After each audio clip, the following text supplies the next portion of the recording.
Hey guys, in this video I'm going to show you how to disconnect the Verizon Fios box. If you find this video helpful, please consider to like this video and subscribe to my channel. In saying that, let's just jump straight into the video.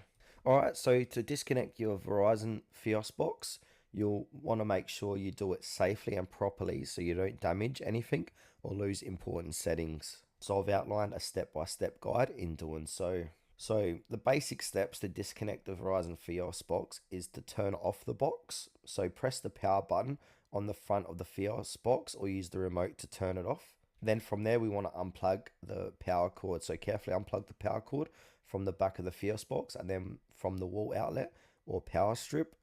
Then you need to disconnect the coaxial cable. So unscrew the coaxial cable, which is the thick round cable from the back of the box. This is usually connected to your wall outlet or a optical network terminal. And also remove the HDMI or component cable. So if your Fios box is connected to your TV via HDMI, unplug it from the box and TV. And if you're using component cables, red, white, and yellow, do the same.